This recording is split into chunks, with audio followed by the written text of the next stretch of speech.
Shalom sahabat Mitra Rema. Hari ini 10 Agustus 2021 kita akan sama-sama mendengarkan firman Tuhan yang terambil dari kitab Ibrani 13 ayat yang ke-5a yang berkata demikian. Janganlah kamu menjadi hamba uang dan cukupkanlah dirimu dengan apa yang ada padamu. Demikianlah firman Tuhan, dan firman ini akan sama-sama saudara dan saya renungkan di hari ini 10 Agustus 2021 yang saya beri judul Jadilah Tuan atas uang. Saudara-saudara yang saya kasihi dalam Tuhan Yesus Kristus, bagian firman yang tadi saya baca itu akan membawa saudara dan saya hari ini untuk menyadari bahwa sesungguhnya ada beberapa hal yang mau Tuhan lepaskan bagi saudara dan saya yang berhubungan dengan jangan menjadi hamba uang, tapi jadilah tuan atas uang. Ya, kita mau masuk di bagian pertama. Poin 1. Untuk menjadi tuan atas uang, saudara dan saya harus menyadari hierarki kedudukan kita terhadap uang. Jadi hierarkinya saya buat seperti ini. Yang pertama paling di atas adalah Tuhan atau Yesus Kristus.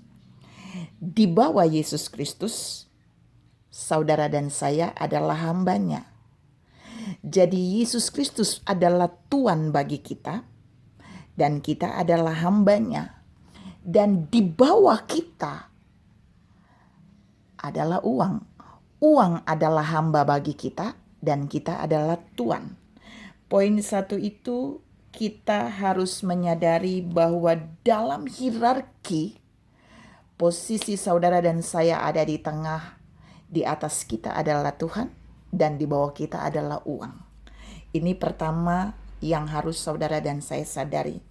Ada berapa banyak anak Tuhan tidak menyadari ini, sehingga mereka dalam hidupnya tidak bertindak seperti tuan atas uang, tapi sebaliknya mereka menjadi hamba atas uang. Poin yang kedua, kalau kita adalah tuan atas uang, berarti kita bukan hamba uang.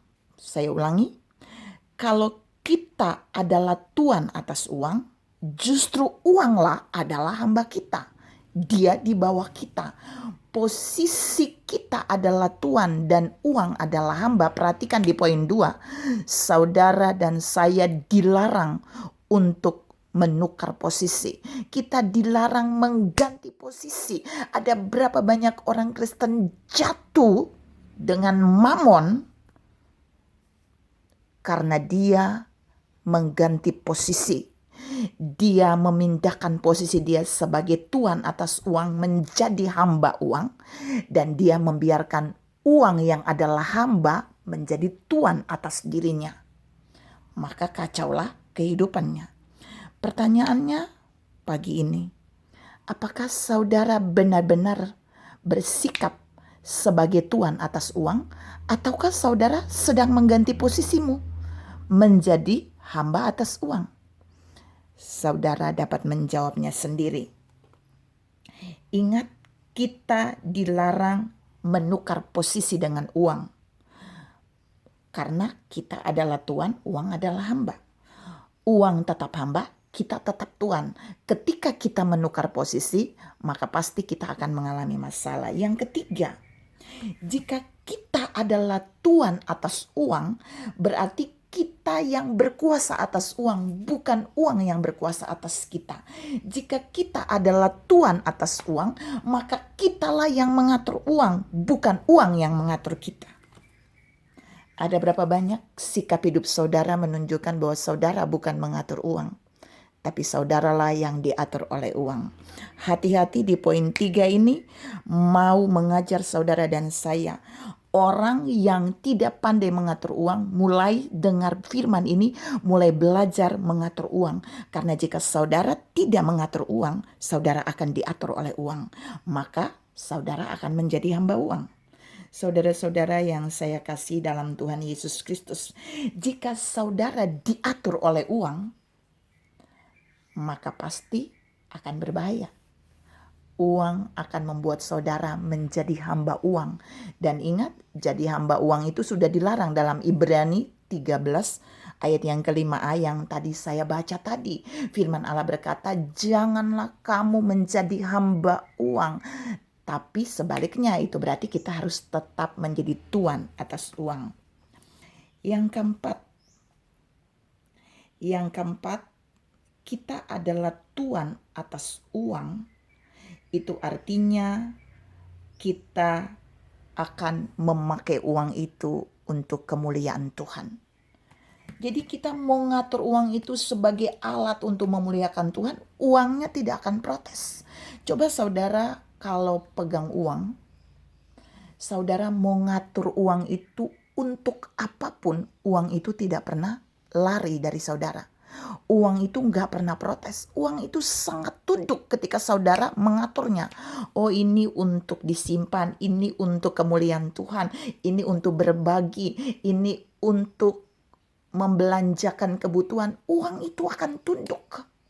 Tapi jika saudara terbalik, saudara berbalik posisi, saudara membiarkan uang mengatur saudara, maka saudara akan benar-benar dikendalikan oleh uang. Dan ingat, jika uang menjadi tuan atas saudara, uang akan menjadi tuan yang jahat. Itu kata orang dunia, dan itu memang benar. Karena jika uang menjadi tuan atas saudara dan saya, otomatis kita adalah hamba uang. Dan jika kita adalah hamba uang, di dalam 1 Timotius 6 bilang ayat yang ke-10, itu berarti berbahaya. Kita nggak boleh jadi hamba uang. Ya, sama dengan Ibrani 13 ayat yang ke-5 tadi, 5a. Yang terakhir, poin yang ke-5. Kalau kita adalah tuan atas uang, kita dilarang jatuh cinta kepada uang. Mengapa? Kita adalah tuan, uang adalah hamba. Ingat, tuan dilarang jatuh cinta kepada hamba. Apakah hamba boleh jatuh cinta kepada tuannya? Boleh. Tapi tuan tetap tidak boleh jatuh cinta kepada hamba. Maksudnya apa? Waktu kita tidak jatuh cinta kepada uang, kita tidak akan mencintai uang. Karena dalam 1 Timotius 6 ayat 10 bilang, kalau kita cinta uang, maka di situ akan muncul akar dari segala kejahatan. Tapi kalau uang cinta kita, enggak jahat. Kalau uang menyukai kita, enggak jahat. Dia akan mengabdi kepada kita. Dia akan ikut pengaturan kita. Dia akan tunduk pada apa yang kita lakukan. Kita mau bawa uang ini menuju ke bait Allah. Kita mau bawa uang ini untuk menolong orang. Kita mau bawa uang ini untuk berbagi. Kita mau bawa uang ini untuk melakukan hal-hal baik dalam hidup ini. Tuhan, uang tetap akan tunduk kepada kita. Saudara yang terkasih dalam Tuhan Yesus Kristus, di poin 5 ini yang menjadi kunci di mana saudara adalah tuan atau bukan atas uang. Karena jika saudara jatuh cinta kepada uang, saudara menurunkan derajatmu menjadi hamba uang. Akan terjadi akar segala kejahatan itu akan muncul ketika tuan jatuh cinta kepada hambanya. Tapi kalau hambanya menyukai tuannya, is okay. Yang penting tuannya tidak membalas mencintai hambanya. Ingat saudara, kita sebagai tuan atas uang dilarang mencintai uang. Jatuh cinta terhadap uang tidak boleh, karena uang adalah hamba kita. Pertanyaannya hari ini, apakah saudara dan saya menyadari bahwa kita adalah tuan atas uang? Harusnya iya. Kita punya posisi lebih tinggi dari uang. Kita tidak boleh menggantikan posisi dengan uang. Kita yang mengatur dan mengelola, bahkan menaklukkan uang. Kita juga tidak boleh mencintai uang. Dan kita harus memakai uang untuk alat kemuliaan Tuhan. Tuhan memberkati saudara berlimpah. Salam menyadari kita adalah tuan atas uang. Amin.